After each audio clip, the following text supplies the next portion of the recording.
दोस्तों नमस्कार। आप देख रहे हैं जी न्यूज़ पोर्टल। मैं उमाशंकर तिवारी। मैं अभी यहाँ गद्दी मोहल्ले मलाना चौड़ से हूँ, लाइव हूँ। गद्दी मोहल्ले की जो ये स्थिति है, ये आम रास्ता है। लगभग यूँ कहूँ कि आधा मलाना चौड़ इस रास्ते से डेली निकलता है।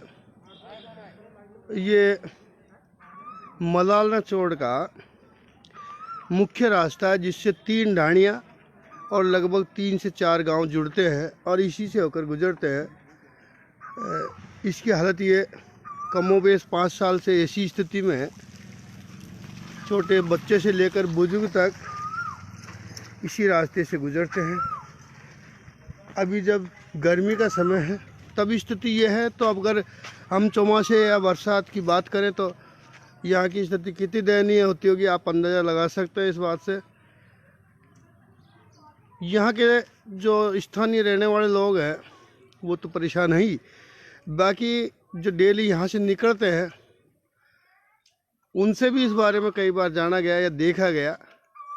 उनको लगभग 2 किलोमीटर दूर से होकर के निकलना पड़ता है और तब जाकर के मुख्य बाज़ार मलाना चौड़ वो पहुँचते हैं। और यहाँ के निवासी तो अथाह परेशान हैं। इन्होंने सब जगह अपनी आवाज़ को पहुँचाया है, चाहे ग्राम पंचायत हो, चाहे जिला प्रशासन हो। अब तक कहीं से भी कोई ठंडी खबर या ठंडी हवा या राहत भरी खबर हम कहें तो नहीं मिली है इन लोगों को। इन्होंने आज जी पोर्टल में को बुलाया यहाँ और इसके माध्यम से फिर एक बार सभी तक अपनी बात को पहुँचाने के लिए जी पोर्टल के माध्यम से अपनी बात रख रहे हैं। देख लीजिए, आप लोग खड़े हुए हैं और इनकी परेशानी जायज़ है। छोटे बच्चों से लेकर बुजुर्ग तक, जवान तक, महिलाएं, बच्चियां सब यहाँ से गुजरती है तो काफ़ी परेशानी का सामना करना पड़ता है। आप स्वयं देख रहे हैं, बिल्कुल रोड में पानी के अलावा कुछ नज़र नहीं आ रहा है। और अब मैं आपसे यहाँ के जो कुछ स्थानीय निवासी है उनसे भी इस पर पूछते हैं क्या स्थिति है, कब से है। अभी इन्होंने कुछ समय पहले अपने निजी जेब के पैसे से इसमें ग्रेवल वगैरह डला करके, परंतु सब वो पर्याप्त नहीं हो सकता क्योंकि मुख्य रास्ता है डेली की डेली यहाँ काफ़ी साधन निकलते हैं तो वो अपर्याप्त है। देख लीजिए आप, इन्होंने अपने स्तर पर ग्रेवल भी डलवाया है यहाँ। तो प्रशासनिक रूप से इनसे, प्रशासन की ओर से इनको राहत मिलना अति आवश्यक है। बस स्टैंड से बाईपास का मुख्य रास्ता है। अभी जब गर्मी में ये स्थितियाँ हैं तो बरसात में कैसी होगी हम अंदाज़ा लगा सकते हैं इस बात का।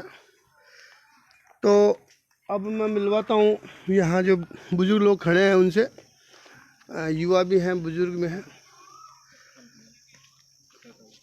चाचा, आप बताएंगे कि जो ये रास्ता है मुख्य रास्ता है, मैं भी यहीं का निवासी हूँ, मैं जानता हूँ इस बात को। तो आपने कहाँ इस रोड बनवाने की मांग रखी, क्या है यहाँ की स्थिति, तो आप बताएं इसके बारे में। हाँ, हम यहाँ के रहने वाले निवासी हैं और ये रास्ते की पोजीशन बहुत ख़राब हो रही है, इसलिए इसको बढ़ाया जाए। हाँ, तो बनाना तो आवश्यक है। आप लोगों ने, आप बताएं तो इसके लिए आपने कहाँ मांग रखी, क्या स्थिति है मांग की। सुनने में आ रहा है ये कहीं से है ना जो पास भी होने की स्थिति है इसकी। जी, हम पास हुआ है कि नहीं हुआ है? देखो सर, पहले हम इसको अवगत करा चुके हैं, एमएलए साहब से अवगत करा चुके हैं। पता नहीं एमएलए साहब ने ब्रांच कितनी खोल रखी है, यहाँ ब्रांचों से यहाँ पोस्टें डल जाती है। एमएलए से पहले भाई 50 लाख पास हो चुके हैं। अब जब 50 लाख पास हो चुके हैं तो उनको तो 1 साल पहले भी यहाँ पे लोग आए थे सर्वे करने, तो हमने उनसे पूछा था कि भाई क्या हुआ, तो उन्होंने बताया कि भाई रोड बनेगा। तो उसके बाद साल भर होगी, होली निकल गई, होली को बताते हैं दिवाली निकल गई, अब 50 लाख पास हो गए, उसके बाद अब नहीं हुआ काम।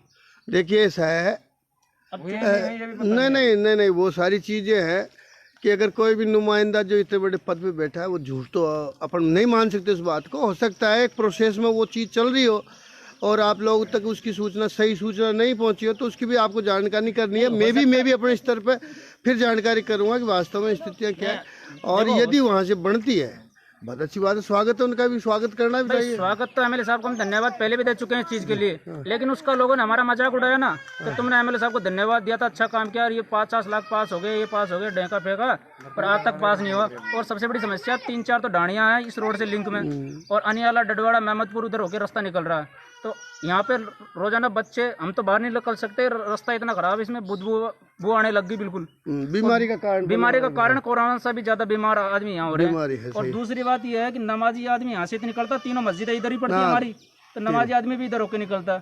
एक बुजुर्ग को मैंने उठाया यहाँ से, मोटरसाइकिल लथपथ होगा, फिर मैंने हेडपंप पे बिल्कुल सही है, उसको सफाई करके नहला धुला के, उसका पोता भी था उसको अच्छी तरह करके फिर मैंने भेजा यहाँ से। और ये चुने हुए प्रतिनिधि कोई सुधी नहीं लेते हैं, बीच बीच में ब्रांच में पोस्ट डलवा देते हैं कि 50 लाख। ग्राम पंचायत से संपर्क किया आप लोगों ने? ग्राम पंचायत सुध नहीं ले रही, ग्राम पंचायत पीडब्ल्यूडी में है, ग्राम पंचायत सुध नहीं लेती। नालियों की तो सुध लेनी चाहिए ना ग्राम पंचायत को भी, भाई नालियाँ तो साफ कराना चाहिए ना। हाँ, यह आपका कहने का मतलब है, यदि निर्माण नहीं करा सकती तो ग्राम पंचायत कम से कम सफाई व्यवस्था, यहाँ की जो गंदे पानी की व्यवस्था है, निकासी की व्यवस्था, वो तो सुनिश्चित कर ही सकती है। ये बिल्कुल सही जायज मांग आप लोगों की। और चापलूसी लोग लगे रहते हैं आगे पीछे, अब वो दोनों पक्षों में ये है, चापलूसी लोग इसको तो ठहराते नहीं है, और बाद में चापलूसी करके यहाँ बैठ के पूरे मोहल्ले वासी फिर बाद में बातें करते हैं बुजुर्ग सब कि ये नहीं होगा, अब सामने आता आना पड़ेगा ना भाई। देख लीजिए, अब ये इन लोगों की समस्या है, ये समस्या नहीं, इनके दिल का दर्द है कि हमारी समस्या, हम यहाँ से रात को या क्या कभी भी आज जाने में कितनी समस्या हमको उठानी पड़ती है, ये इनका दर्द बोल रहा है। और मैं जी पोर्टल के माध्यम से ग्राम पंचायत और जहाँ से भी इस मोहल्ले को और इस रास्ते से आने जाने वाले लोगों को जो राहत मिल सके, वो संबंधित जनप्रतिनिधि इस पे ध्यान दें और इन लोगों की राहत पहुँचाएँ।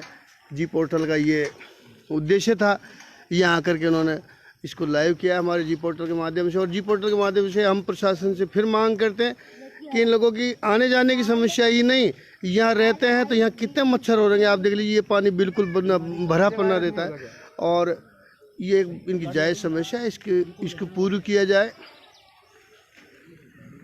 तो देख लीजिए, आप बाइक से भी जो निकलते हैं तो कितने आने, जो कितनी समस्या के साथ में इनको गुजरना पड़ता है।